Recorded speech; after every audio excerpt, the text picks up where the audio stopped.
Hey friends, welcome back to our channel. இன்றைக்கி நம்ம சேனலில் பார்க்க போகிறது ஒரு சூப்பரான நேந்திர பழ பஜ்ஜி தான் பார்க்க போகிறோம். வாங்க ஃப்ரெண்ட்ஸ், வீடியோக்குள்ளாடி போகலாம். நம்ம சேனலை இன்னும் சப்ஸ்கிரைப் பண்ணாதவங்க சப்ஸ்கிரைப் பண்ணுங்கள். அப்படி பக்கத்தில் இருக்க பெல் பட்டனையும் கிளிக் பண்ணிக்கோங்க. ஓகே ஃப்ரெண்ட்ஸ், இன்றைக்கி நம்ம நேந்திர பழத்தில் தான் பழ பஜ்ஜி பண்ண போகிறோம். அப்படியே டீ கடையில், ரோடு சைட்லாம் டீ கடை இருக்கும்ல, அந்த ஸ்டைலில் பண்ண போகிறோம். அதுக்காக நான் வந்து 2 ஏத்தம்பழம் எடுத்திருக்கேன், நேந்திர பழம். இதை வந்து ரெண்டையும் தோல் சீவி வச்சுருக்கேன். பாருங்கள், இதை வந்து உங்களுக்கு என்ன ஷேப்பில் வேணுமோ அந்த ஷேப்பில் நீங்கள் கட் பண்ணிக்கோங்க. நான் வந்து நீள்வாக்கில் அப்படியே கட் பண்ணுறேன், நீளமாக கட் பண்ணுறேன். ரொம்ப திக்காக இல்லாமல் ரொம்ப தின்னாக இல்லாமல் மீடியம் சைஸில் கட் பண்ணி வச்சுக்கோங்க. பாருங்கள், நான் கட் பண்ணி வச்சுருக்கிறேன். அதுக்கப்புறமா ஒரு பவுல் எடுத்துக்கோங்க. ஒரு பவுலில் நான் இப்போ இந்த 2 நேந்திர பழத்துக்கு 1/2 கப்பு மைதா மாவு எடுத்திருக்கேன். ஆனால் இது கொஞ்சம் ஜாஸ்தியாக தான் இருக்கும், பரவாயில்ல. ஆனால் கரெக்டாக தான் இருக்கும். 1/2 கப் மைதா மாவு எடுத்துக்கோங்க. அதுக்கப்புறமா அதில் வந்து அங்கே ஒரு பிஞ்ச் அளவுக்கு மஞ்சள் தூள் சேர்த்துக்கோங்க. அப்படி மஞ்சள் தூள் சேர்த்தா லைட் கலர் தான் இருக்கும். உங்களுக்கு கலர் நல்லா ஜாஸ்தியாக வேணும் அப்படின்னா கேசரி பவுடர் நீங்கள் சேர்த்துக்கோங்க. ஒரு நுள்ளு விட ஒரு கொஞ்சமாக சேர்த்தா போதும், ஒரு பிஞ்ச் அளவுக்கு. அதுக்கப்புறமா ஒரு பிஞ்சு உப்பு, சால்ட் சேர்த்துக்கோங்க. சால்ட் எதுக்காக நம்ம சேர்த்துக்கிறோன்னா, அது வந்து நம்ம சுகர் போடும்போது அதோட இது பேலன்ஸ் ஆகிறதுக்கு சால்ட்டு சேர்க்குறோம்.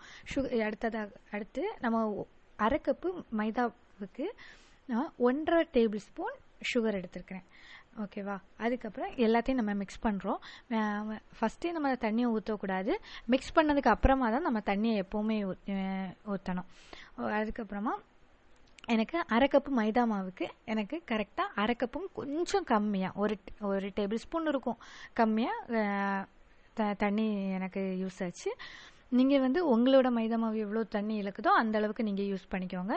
அதுக்கப்புறம் ரொம்ப கட்டியும் இல்லாமல் ரொம்ப லைட்டாகவும் இல்லாமல் ஒரு மீடியம் கன்சிஸ்டன்சிக்கு நீங்கள் இது பண்ணிக்கோங்க, மிக்ஸ் பண்ணி வச்சுக்கோங்க. அதுக்கப்புறமா நான் அடுப்பில் ஆயில் வந்து ஹீட் பண்ண வச்சுருக்கேன். நான் இன்றைக்கி சின்ன தவா தான் எடுத்திருக்கேன், ஏன்னா இதுதான் எனக்கு அந்த குழிவாக இருக்கிறதுனால இன்றைக்கி அதை எடுத்திருக்கேன்.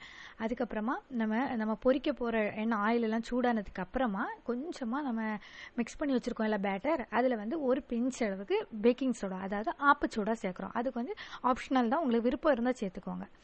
அதுக்கப்புறம் பாருங்கள், எண்ணெய் ஹீட் ஆகிட்டு இனி நம்ம என்ன பண்ணோன்னா, நம்ம கட் பண்ணி வச்சுருக்கோம் இல்லை பழம், அந்த பழத்தை பனானா எல்லாத்தையும் ஒவ்வொன்றா எடுத்து இந்த பேட்டரில் டிப் பண்ணி நம்ம என்ன ஃப்ரை பண்ண போகிறோம். பாருங்கள், ரொம்ப திக்காக இருந்துச்சுன்னா ரொம்ப கட்டியாக இருக்கும், நமக்கு வேகிறதுக்கு ரொம்ப லேட் ஆகும், டேஸ்ட் நல்லாவும் இருக்காது.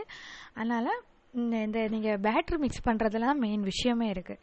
நீங்கள் பேட்ரு கொஞ்சம் கரெக்டாக பார்த்து பண்ணிங்கன்னா சூப்பராகவே வந்துடும் உங்களுக்கு. அதுக்கப்புறம் நம்ம இப்போ பாருங்கள், நான் ஒவ்வொன்றா எடுத்து போடுறேன். போட்டதும் ப்ளஃபியாக அழகாக உப்பி வந்துடும். நம்ம ஆப்பச்சூடாக போட்டிருக்கனால ப்ளஃபியாக இருக்கும், சூப்பராகவே இருக்கும். அது சாப்பிட்றதுக்கும் ரொம்பவே நல்லா இருக்கும். நீங்கள் ஒரு வாட்டி ட்ரை பண்ணி பாருங்கள். இந்த மாதிரி ரொம்பவே ஈஸி, ஒரு 5 மினிட்ஸில் உங்களுக்கு இதை பண்ணிடலாம். ஏன்னா இந்த பேட்டர் மட்டும் மிக்ஸ் பண்ணோம், அது எல்லாருக்க வீட்லேயுமே இருக்கும்.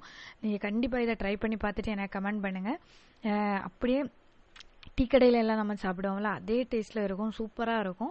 பாருங்கள், அது வந்து ப்ரௌன் கலர் ஆனவொன்னு நம்ம எடுக்கலாம். ரொம்ப கரிஞ்சிடக்கூடாது. ஃப்ளேம் வந்து மீடியம் ஃப்ளேம்லேயே வச்சுக்கோங்க. ஹையில் வச்சாலும் டக்குன்னு கரிஞ்சிரும்.